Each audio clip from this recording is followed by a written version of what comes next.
Huh.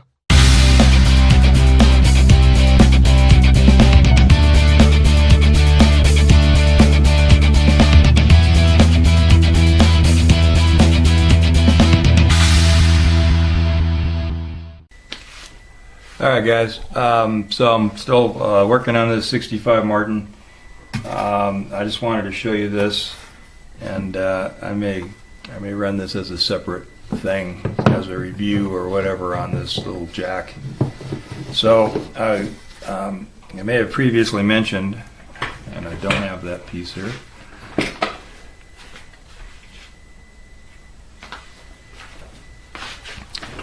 Chair noise, sorry.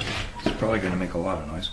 So I may have mentioned this before, but I ordered this little screw jack from Stuart McDonald.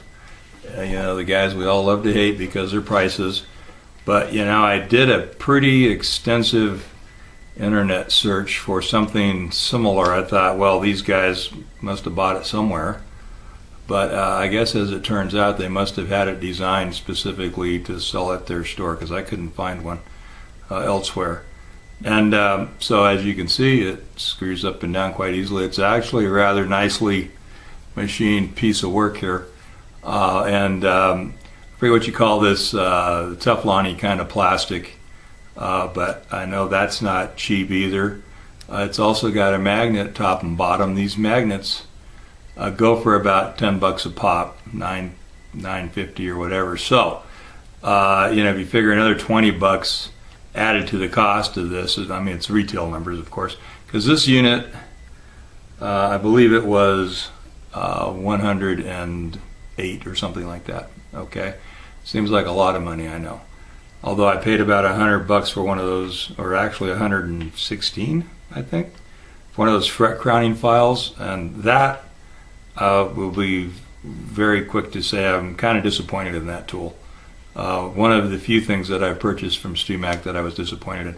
This has a little slip-on knob here. I would like this better if it had a little BB or something, spring-loaded, that kept the handle on it. Maybe once I'm in a use situation, I'll determine that this is a good feature so that you don't have to yank on it when you're in the guitar and you want to pull it out or whatever. It also comes with this flex shaft that goes on the unit there as well, and then has this has a little hex type of a handle that you can manipulate the thing from outside the guitar with. So if you were in a real bind, you could do that. Now, what I've been doing, I'm just trying to see if it lines up with the brace I want to glue.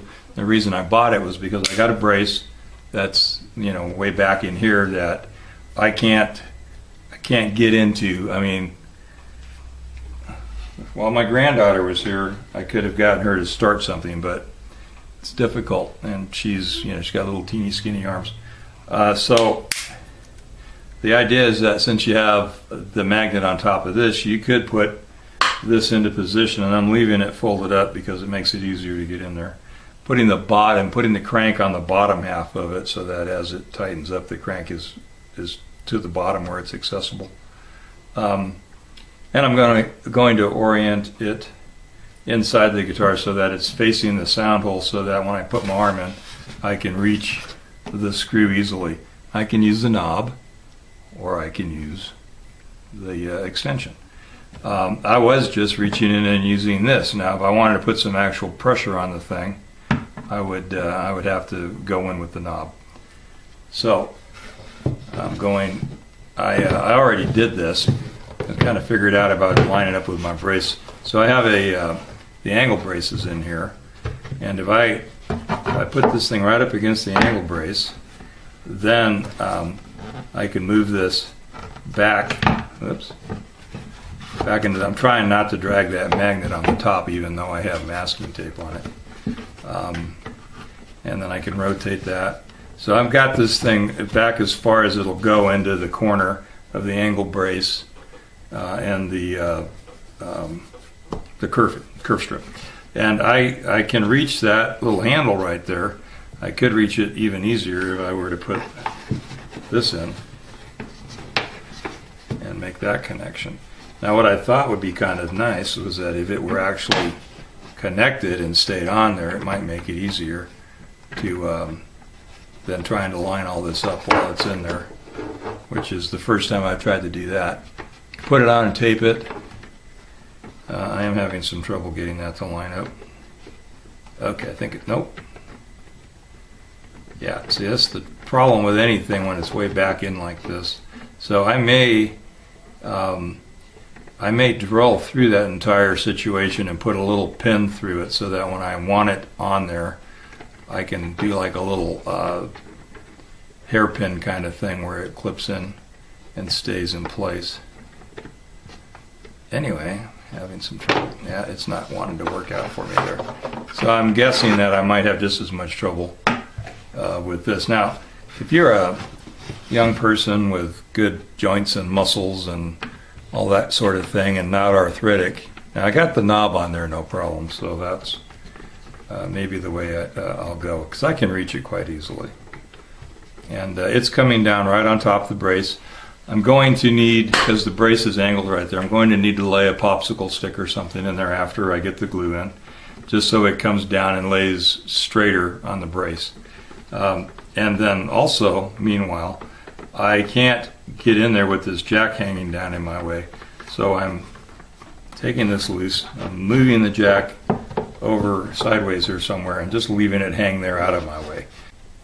Okay, so I got glue under the brace. I have the jack wedged in there. I'm taking the magnet off. Actually, I'm going to leave the magnet there, and I'm going to line up on this, and then I'm going to take the magnet off. And I already know, because I just took it off, that this the jack will stay where it's at. Okay, so just a little bit of pressure back on that, and then I'm going to come back in here and tighten this jack up. And so I've got quite a bit of pressure on that. A little more pressure out here, so lots of pressure on that brace. All right, I like the jack. I think the jack works good. I am going to zip you back out a little bit here. I am going to take the extension and drill a hole through the extension, and then I'll drill a hole through the shaft on the jack itself. Then outside of the guitar, I'll take one of those little carburetor type hairpin clips that you can just stick through a small hole, and it just snaps into place, and it's easy to pull in and out, and you don't have to do anything permanent that way. Yeah,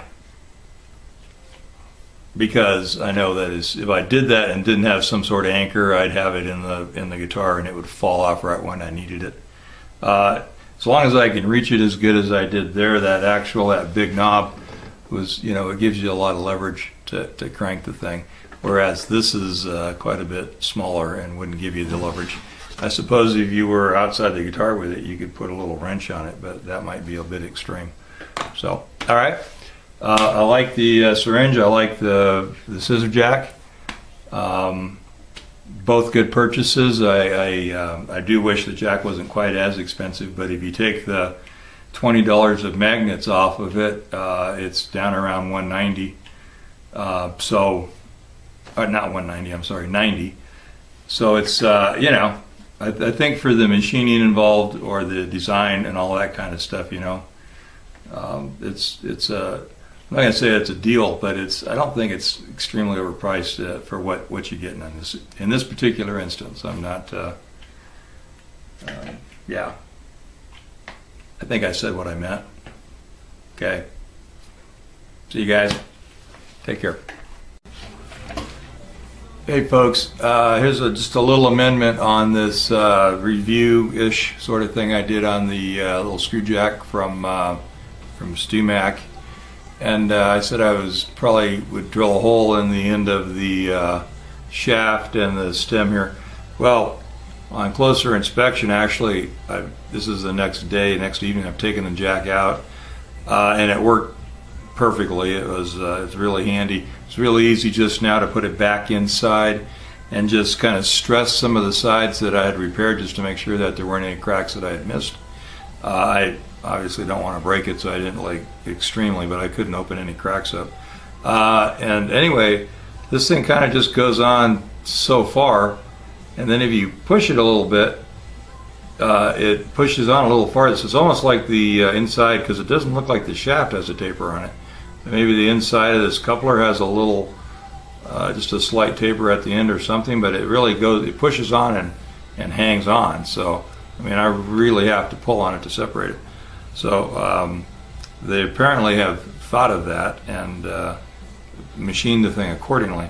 So, and I thought maybe also it was magnetic, but these are brass parts, and there's no magnet, you know, in the little end of this thing or anything. So it just pushes on tightly and stays on. So that was probably the one complaint I had, and it's no longer a complaint. It works quite well.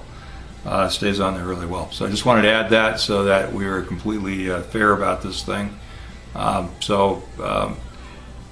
This tool, 100% approval right here. So if that means anything to anybody, that's it.